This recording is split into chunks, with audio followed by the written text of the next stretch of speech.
बुढ़ापे से कोई नहीं बचा। जो आज बूढ़े हैं वो कल जवान थे, जो आज जवान है उनको कल बूढ़ा होना है।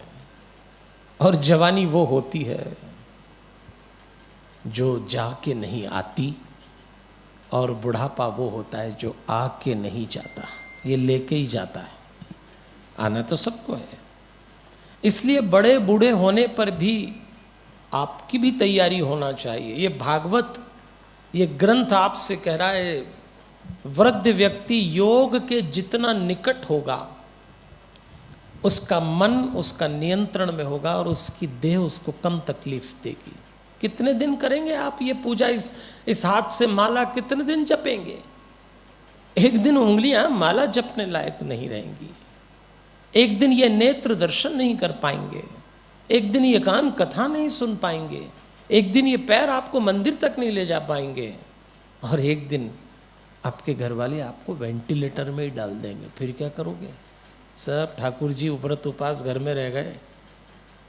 उस दिन जो एक चीज आपका साथ दे रही होगी उससे भगवान को जोड़िए। ये हाथ साथ नहीं देंगे, अभी इनसे भगवान जुड़े, पड़े जा रहे हैं प्रणाम, निलाए जा रहे हैं ठाकुर को, ये जीवा चिल्ला रहे हैं, कीर्तन कर रहे हैं, बोल बंद हो जाएंगे। तब क्या? शरीर का कौन सा हिस्सा आपका साथ दे रहा है? सांस।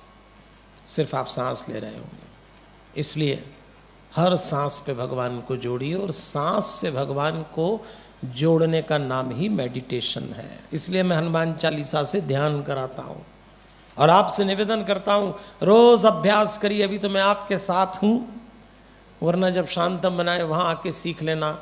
और जो बात देवहूति ने की, वृद्धावस्था में योग से अपना शरीर छोड़िए, तैयारी तो आपको करना पड़ेगी, वरना ये इस हालत में आ जाएगा कि आप कुछ नहीं कर पाएंगे। इसलिए ब्रह्मा जी ने आके अपने पोते को समझाया, तो बूढ़े लोगों को अपनी तैयारी करना चाहिए। अब आप जब बूढ़ा आदमी हो जाता है तो बुढ़ापा तो भाई दुख देता ही है, एक तो शरीर साथ नहीं देता, वो जो बड़े बड़े काम उछल कूद के बड़े उत्साह से किए सब ढीला हो जाता है। बुढ़ापे में मदद अलग चाहिए, घर से बाहर निकलने में कोई आदमी चाहिए, उठना बैठने का सलीका बदल जाए। हम तो कहते हैं बुढ़ापे में आदमी को मेहमान हो जाना चाहिए अपने ही घर में। दुनिया में तो हो ही, आप कब किसकी आरएसी क्लियर हो जाए, बहुत सारे आरएसी वाले ही बैठे होंगे अपन लोग। हाँ, ये गए। अब दुनिया में ही कुछ दिन के मेहमान हो तो फिर घर में भी मेहमान बन जाओ। अपन किसी के घर अतिथि होके जाते हैं तो कितना सावधानी से उठते हैं, बैठते हैं। बूढ़े आदमी को अपनी देह का ध्यान खुद रखना चाहिए, नहीं तो बच्चे डांट के बोलेंगे अरे ठीक से बैठो, अभी टपक जाओगे तो फिर दिक्कत पड़ेगी। बोलते हैं बच्चे, अभी हड्डी टूट जाएगी फिर हम परेशान हो जाएंगे।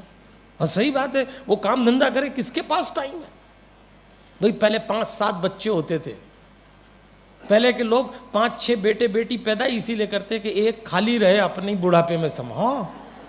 कई तो बोलते ही थे ये स्पेयर है हमारे लिए। कई बार उनसे पूछ, भाई 4 बेटे हो गए, 5वां ये बुढ़ापे में कौन संभालेगा? ये 4 ज़्यादा समझदार हैं, ये थोड़ा कम अकल है। कम अकल ही संभालते हैं, अकलमंद तोड़ हो जाते हैं, फिर क्या करोगे? और अब तो 1-2 होते हैं, तो आपको खुद ही संभालना है, किसी के पास टाइम नहीं है। इसलिए योग करिए, आपको डरा नहीं रहा।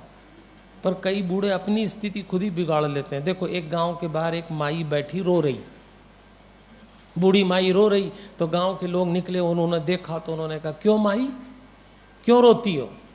माई का उत्तर सुनना। जैसे ही गांव वाले ने पूछा बूढ़ी माई क्यों रो रही हो, बोले यार ऐसे ही खाली बैठी थी तो सोचा रो ही लूं।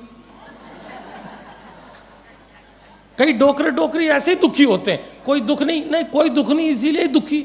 अरे तुम्हारी सेवा कर रहे हैं, बेटा सेवा कर रहा है, भूगल पर नहीं, वो दुखी होना स्वभाव हो जाता।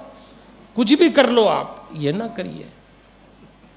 बहुत सारे सौभाग्यशाली जिनके घरों में आज भी बच्चे अपनी तमाम व्यस्तताओं, अपनी तमाम योग्यताओं और अपने तमाम काम करने के बाद भी माता पिता के प्रति समर्पित हैं। एक बार उन सब बच्चों के लिए, उस परिवार के लिए ताली बजाइए जो आज भी सेवा कर रहे हैं। ऐसा नहीं हो रही सेवा।